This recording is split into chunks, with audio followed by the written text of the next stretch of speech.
Hey everyone, welcome back to the channel. Today, again, I have my Trek Roscoe 6 2022 in the stand because it is new fork day. I told you I was going to bring you a video about my new fork, and here it is, so stay tuned and let's go through it.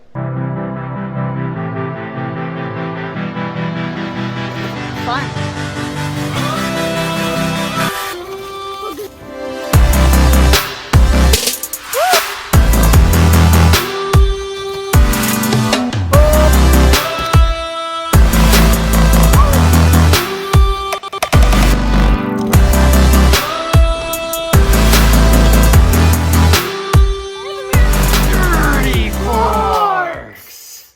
All right, new fork day.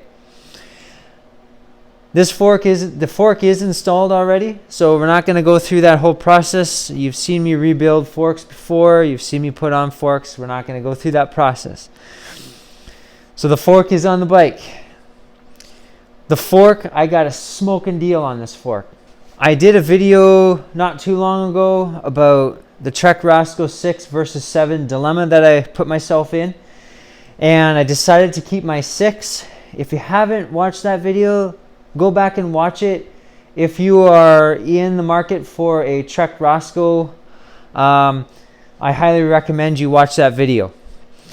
So I decided I'm going to go used fork, because to buy a new fork, it's like $600 plus shipping plus tax. And you can always find a good deal on a fork. Even right now, in the thick of the pandemic and all the parts supply shortage for bikes, you can still find good deals out there. There's a lot of people that bought bikes in the last 2 years that bought really expensive bikes and really expensive components that want to unload them right now because they didn't realize what they were getting themselves into. So there are deals to be found, deals to be had. And I found one. So I searched my local classifieds, high and low. And I found this guy an hour and a half away from me. And he was asking $275 for the fork. It's a RockShox Judy TK. And I messaged him back, I'll give you $200. He said, I'll take $230 and you got a deal. And I'm like, perfect. And then he met me halfway. So I met him. I talking to him.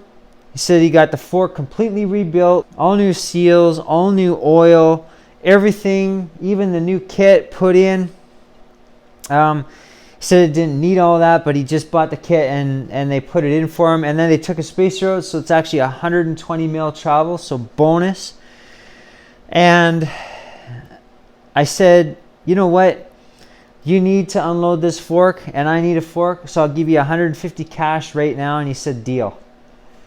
So how can you go wrong? Now, when you buy a used fork, there's definitely stuff you need to look for. You need to look for, number one, scratches in the stanchion. Make sure there's no scratches at all in the stanchions. For me, that's a deal breaker, 100%. Make sure the fork moves through its travel. Make sure the rebound adjust works. Okay, this is all while you're still there and not giving your cash over. Make sure the lockout works. Make sure you take the Schrader valve air cap off of the valve. Check the valve for damage, cross threads, all that stuff. Press the valve. Make sure air comes out of it. Make sure there's air in the fork. If there's no air in the fork, put air in. Bring your shock pump. Okay, do this. Do yourself a favor if you're buying a used fork. Down here, make sure you know what your offset is on your current fork. My situation, I increased the offset by 5 millimeters. I don't care. Axle, make sure you get the proper axle. This one is a 15 mil through axle. Make sure also you get the correct size hub. This one is a 110 mil boost. Make sure you undo and redo the through axle so that there's no cross threads if they're including the through axle. If not, if they don't include the through axle, don't get the fork, or bring your through axle with you so you can check the threads. Also, on the subject of threads, the post mounts for your brake calipers. Make sure you bring a post mount caliper bolt with you so that you can check the threads in the post mount for your brake caliper. Because if those threads are cross-threaded or damaged in any way, then you've basically bought a $150 paperweight. So, or you get it retapped, and it's cost so much money to do that at a bike shop. So make sure you check all of that stuff. Check the seals. Make sure there is no dry rot cracking on the seals. Make sure when you compress the fork, a little fine film of oil on the stanchions.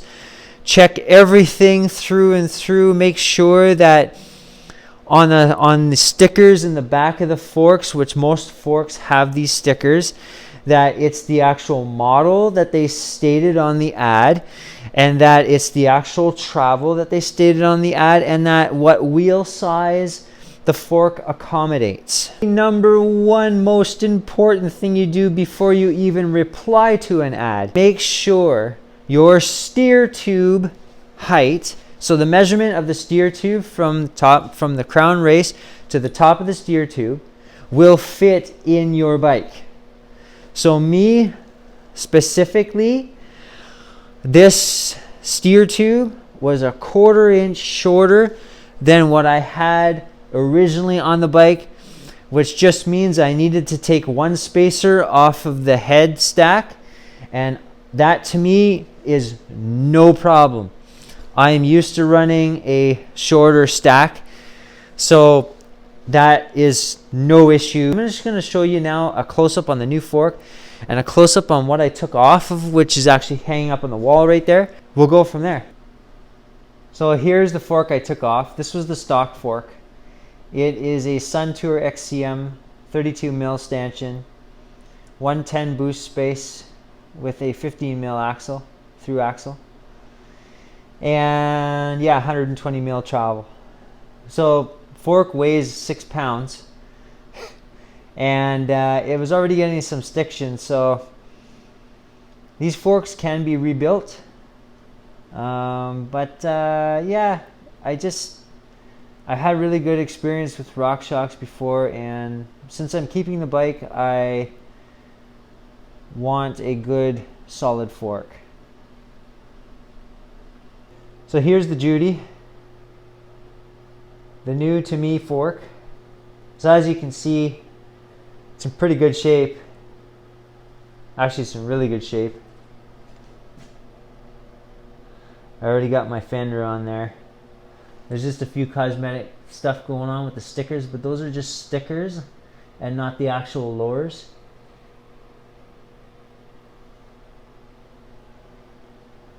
So as you can see, the fork is in really good shape. A steal of a price for a fork like this. I'm just really fortunate to find such a great deal.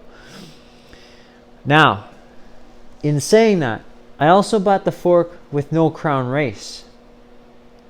So I brought it home and I took the bike apart. I took the stock fork off, and guess what? Straight steer tube. So this head tube is clearly a tapered head tube. So 1 1/8 on top and 1.5 on the bottom. But we had a straight steer tube fork on the bike.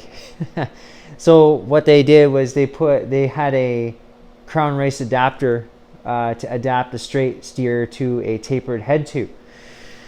So that means I needed to get a crown race for this fork. I went to a local bike shop, and the guy literally went in a drawer that looked like it had like all different parts in there from like years upon years of taking stuff off of bikes.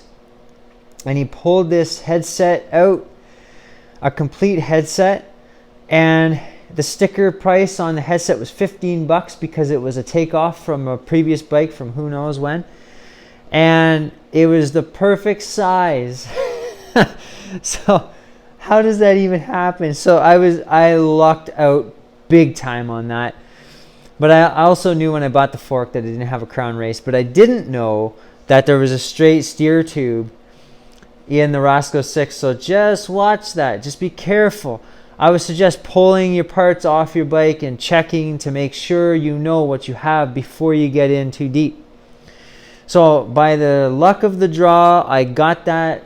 I grabbed that headset, and he's like, yeah, 15 bucks and it's yours, but no returns. I'm like, okay, no problem.